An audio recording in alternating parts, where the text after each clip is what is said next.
Welcome back to Stab the Dragon Productions for episode number 165, book review number 20. We're looking at two books today because it's volume 1 and volume 2. We've got Black Autumn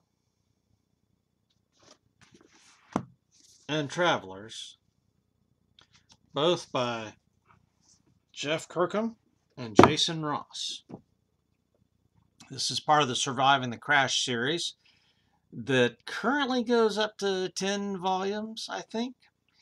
Now, Jeff Kirkham, retired United States Army, Special Forces, 28 years as a Green Beret, helped Matt Best found the Black Rifle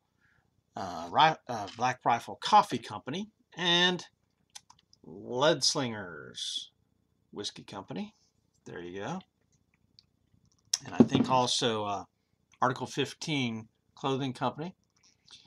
So he's a best-selling author, inventor with a couple of patents, I think one of which was a type of tourniquet. And then the other author is Jason Ross, an entrepreneur and professional outdoorsman. So they team up to write this best-selling series that may actually be made into a TV series. Independently published by Ready Man in 2018. These books are 431 pages and 348 pages, respectively. I've watched the movie trailer for the potential movie or TV series after this book. And after reading the books and watching the movie trailer, I think it's safe to say that this project may be backed by the Mormon Church. It's at least got something to do with the Mormon Church, I'm pretty sure. So what is the story behind Black Autumn and Travelers? It begins by introducing us to a sailboat manned by Muslims approaching the California coast, carrying a nuclear weapon. And then there's another vignette of Green Beret Jeff Kirkham in a battle in Afghanistan, followed by a scene from Iran, where a nuclear bomb is being worked on. So that introduction to the book sets the stage for the rest of the drama that's going to unfold. Chapter 1, we're introduced to Jason Ross, who has purchased and over several years constructed a survival compound outside of Salt Lake City, Utah. And he has signed up a few dozen friends to join his family when the apocalypse happens. And these friends are chosen not by accident, that most of them have certain skill sets. A lot of veterans are in this group. And so they have this, they've invested in this little community out in the mountains just past Salt Lake City. And it's a story of what all he has done, Ross has done, to make this compound able to survive the apocalypse. So it's a story of how very real a series of events combine to bring about the collapse of America, and then the savage fight for survival begins. When a nuclear device explodes in the Middle East, it disrupts the oil supply to the world, and then you've got the U.S. stock market collapsing. Another nuclear bomb explodes from terrorists off the coast of California. The electrical grid then collapses all across America, and the apocalypse is on. You unplug the American electrical grid, and we're back to 17th, 18th century, easy. So this book is written to tell the story of how a few people from different places try to survive and either make it in Salt Lake City, where they have a stake, or make it to Salt Lake City because they're not there yet. So the book, Black Autumn, focuses on that survival compound and the events around Salt Lake City, but it does take you outside to other places in the country to show you what's going on around the country. This book is basically an instruction manual in how to survive, cleverly disguised as a novel. It's written with such skill that I never felt it was preachy. It wasn't a dry how-to book. I've read some of those. Yet nonetheless, it's extremely practical. If you want to learn a bit about how to survive the apocalypse, this is where to start.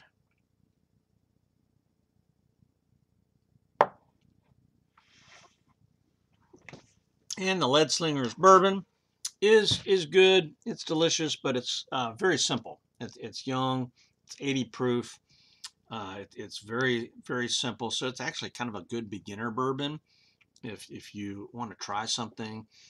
And it comes out of Scissortail Distillery in Moore, Oklahoma. One of the, I think there's only 2 or 3 distilleries in Oklahoma. So the Lead Slingers whiskey, they have a single malt, they've got a rum, they've got a rye. The rye is very good, actually. I think they've got a cinnamon whiskey as well. And Lead Slingers, it's founded by Matt Best and I think Jeff Kirkham and 5 other veterans joined in with that. Now, this book is not just a how-to manual. It is a careful study of the psychology of survival that deals with many personality types and several different characters, from the battle-tested Jeff Kirkham to the highly organized civilian Jason Ross to normal people who were caught by surprise and don't have the wherewithal to survive. And it also looks at hardened criminals, minorities who get out of jail and know how to survive on the streets. This book has it all. Yes, it even has a Karen whose liberal mindset is tested and shown lacking. And there's a wonderful transformation that happens there. There are acts of great compassion and utter brutality described in detail, as surviving the collapse brings out both the best and the worst in humanity. Ethical dilemmas abound in this story. So the book deals with tough issues of faith, law, practicality, and how they relate in a truly deplorable situation. Now, everything that I'm saying about Black Autumn also applies to Volume 2, The Travelers. Here, you encounter a lot of seriously hard ethical questions that they don't shy away from. I mean, they deal with the toughest issues of life and death here. And it actually provides answers to the toughest ethical questions.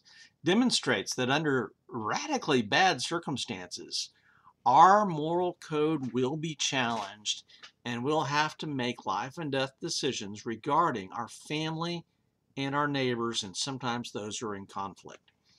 Normal rules for normal civilized behavior sometimes have to be bent or broken in these extreme circumstances. These books are uncomfortable and disturbing. It's not an easy read. I mean, in some sense, it's a great adventure story, and so it's a quick read in some ways. But when you stop to think about what goes on here, it's very disturbing. Imagine the situation when the power grid collapses. There's no refrigeration. All the food in Walmart spoils, and there are no more deliveries. Canned food and dry goods are all you're going to have.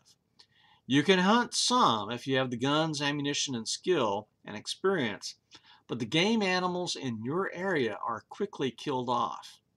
And if you're in the city, what are you going to do? Well, there's a few squirrels and pigeons around, but that's about it. Violent gangs then form and start going house to house looking for food and supplies.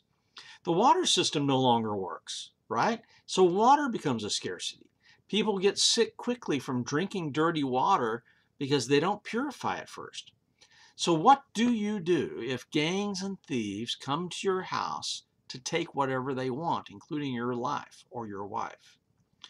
The book makes an excellent point that some would consider racist, but is a reality.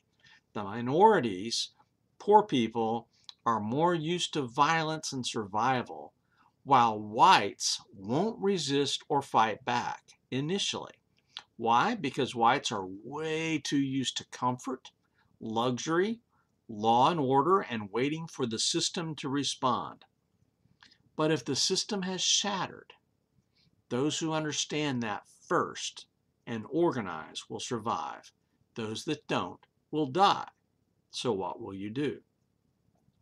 If you have planned and prepared, if you have stored up for the day of disaster and maybe banded together with some friends for protection, your neighborhood, and you barely have enough food for your own family, and your neighbors who have not prepared come to you hungry, dying of starvation, asking you for food, what do you do? To give away food is going to starve your family, place them in danger. But your neighbors who did not prepare are dying. This is one of the big ethical questions in both of these books. And the authors put you in a series of different situations to test your answers to these questions. Book 1, Black Autumn, focuses on a well-prepared, well-stocked community of preppers and survivalists with some military veterans thrown in, and demonstrates or teaches how to do it right. But that little community is right outside the big city, so they are going to have to fight off those who want to take what the preppers have carefully hoarded. Neighbors against neighbors, right? Church members against church members. Boy. Toss in a strong minority population that quickly organizes and decides to take from the wealthy white neighborhoods what they need until they clash with the prepper community. Then you may have a fight on your hands. And book 2, Travelers, takes an entirely different approach, although book 1 touches on that some. And that is, what do you do if you're traveling and the world breaks? How do you survive if you're on the road? Now, this is another lesson in planning and prepping and being prepared to fight savagely to protect your family. You see, the dangers on the road are multifaceted, and they're different from the dangers in a prepared community. A lot depends on where you are, your route, and even the climate. The authors are not afraid to allow key people in the story to die. Death stalks you step by step when the system collapses.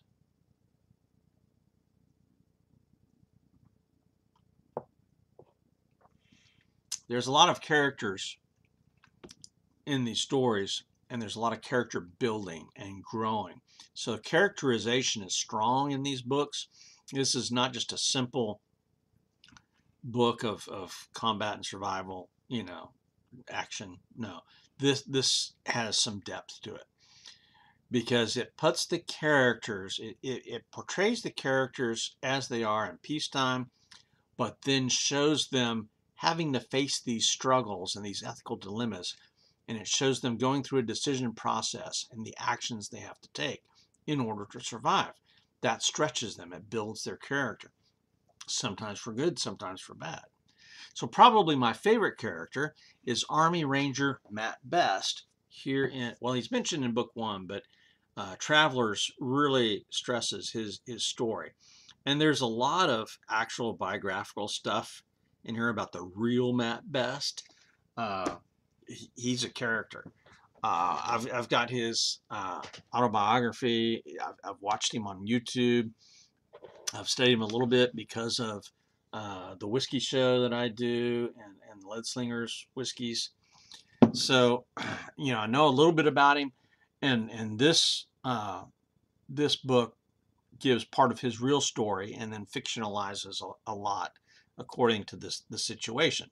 But he's a former Army Ranger, CIA operator, and he's seen a lot of combat, killed a lot of people, and seen many brothers in arms seriously wounded and killed. So he is this jaded combat veteran, playboy type character, right?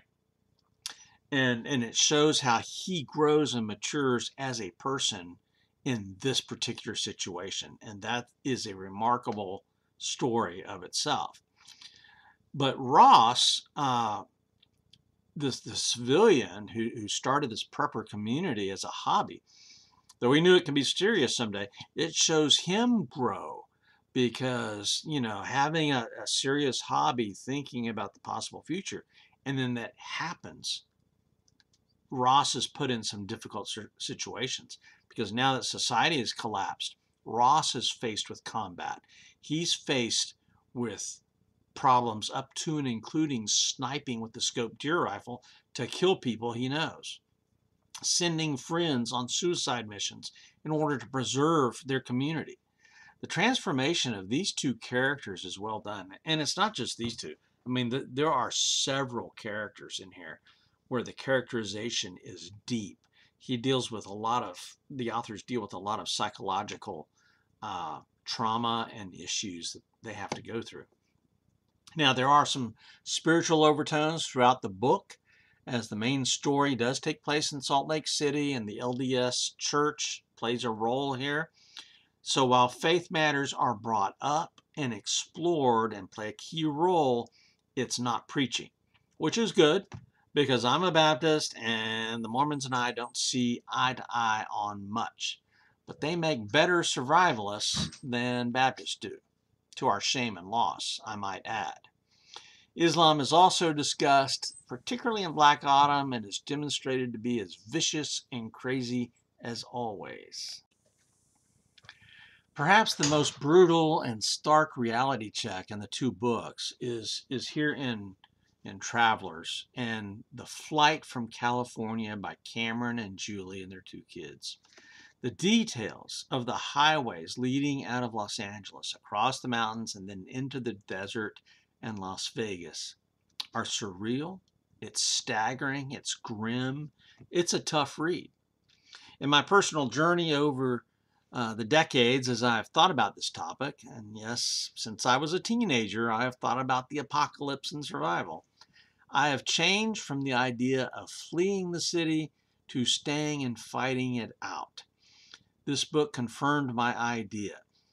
And this change happened about 15 years ago or so when my brother fled Houston for a hurricane and spent 17 hours on the highway, gave up, turned around, and got home in 15 minutes. So that's an example. And from that point on, I decided I had nowhere else to flee. And my father has died. The farm is gone in Oklahoma. So really, we have nowhere else to go. So I've changed my perspective, and now it's like I'm going to hunker down in the city. And this book kind of confirmed that idea. So really, if you have nowhere close to flee to, if you're not prepared for a running gun battle for hundreds of miles on a choked highway, don't join the mindless herd on the roads. That's just not going to work. So in conclusion, if you are mildly interested in the idea of what the collapse would be like, if you are even remotely interested in learning about prepping and survival, or if you want just a good read, tough read, but good, on the end of the world, if you're concerned about what you see in the news, you have to read these two books. These books will scare the hell out of you, and that will be a good thing. All of my study of this topic tells me that the time is now, the crisis is upon us, the day of the Lord draws nigh. This is Stab the Dragon, in hoc signo vinces, out here.